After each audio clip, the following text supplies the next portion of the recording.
দুর্বল ব্যাংকে দেয়া ঋণের টাকা ফেরত চাইলে সবল ব্যাংকগুলোকে ৩ দিনের মধ্যেই তা ফেরত দেবে বাংলাদেশ ব্যাংক। তবে ঋণের সুদ হার নির্ধারণ হবে চলতি রেটে। গভর্নরের সাথে বৈঠক শেষে এমনটাই জানান সবল ব্যাংকের কর্তারা। বাংলাদেশ ব্যাংক মুখপাত্র অবশ্য বললেন, চাইলেও নির্ধারিত পরিমাণের বেশি ঋণ দিতে এবং নিতে পারবে না ব্যাংকগুলো। তাছাড়া ঋণের মেয়াদও হবে ৩ মাস থেকে ১ বছর। অনুপ অধিকারী তরুণের প্রতিবেদন। ন্যাশনাল ব্যাংক, সোশ্যাল ইসলামী ব্যাংক, ফার্স্ট সিকিউরিটি ইসলামী ব্যাংক, ইউনিয়ন ব্যাংক ও গ্লোবাল ইসলামী এই 5টি ব্যাংকের তারল্য সংকট কাটাতে এ মাসেরই 22 তারিখে বাংলাদেশ ব্যাংকের সাথে চুক্তি সম্পন্ন হয়। যেখানে গ্রান্টার নিয়ন্ত্রক সংস্থা বাংলাদেশ ব্যাংক সেদিনই দুর্বল ব্যাংকগুলোকে তারল্য দিতে আগ্রহ দেখিয়েছিল 14টি সবল ব্যাংক। তবে শুরুতে আগ্রহ দেখালেও হঠাৎই দুর্বল ব্যাংকে টাকা দিতে চাইছে না সবল ব্যাংকগুলো।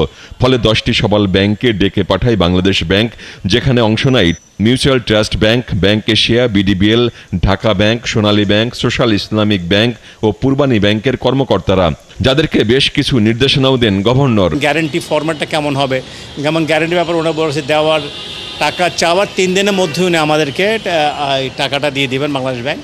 আর একটা যেটা হচ্ছে যে ইন্টারেস্ট রেট নিয়ে কথা হয়েছে, বলছে এটা আপনারা বাইল্যাটারালি ঠিক করবেন যে আপনারা যে যাকে টাকা দিচ্ছেন সে কোন রেটে নেবে না নেবে সেটার উপর ডিপেন্ড করবে, এবং বাংলাদেশ ব্যাংক ইন্টারেস্ট সহকারে সেই টাকাটা আমাদেরকে দিয়ে দেবে।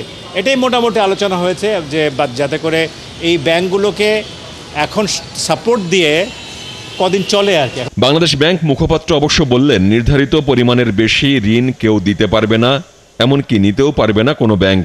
ঋণের মেয়াদও নির্ধারণ করে দিয়েছে কেন্দ্রীয় ব্যাংক, যা হবে সর্বনিম্ন 3 মাস থেকে সর্বোচ্চ 1 বছর। টেনরটা কতদিন হবে এটা ব্যাংকের অবশ্যই তার চাহিদার উপর ডিপেন্ড করে হবে। ন্যূনতম 3 মাস, আর কারো যদি প্রয়োজন হয় তাহলে রিভলভিং বেসিসে এটা সর্বোচ্চ 1 বছর।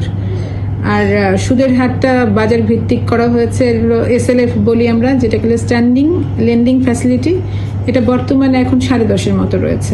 আর পরিমাণের বিষয়টা সম্পূর্ণভাবে চাহিদা ভিত্তিক।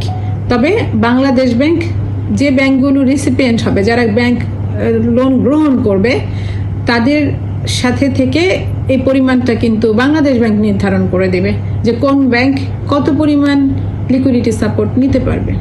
এক্সিম ইসলামী ব্যাংক আবেদন করলেও এখন পর্যন্ত কেন্দ্রীয় ব্যাংকের সাথে গ্যারান্টি চুক্তি হয়নি। এদিকে ধুঁকতে থাকা আরও 2 ব্যাংক, পদ্মা ও আইসিবি ইসলামী ব্যাংক এখন পর্যন্ত কোনো আবেদনই করেনি, এমনটাই জানালেন বাংলাদেশ ব্যাংক মুখপাত্র। অনুপ অধিকারী তরুণ, 71, ঢাকা।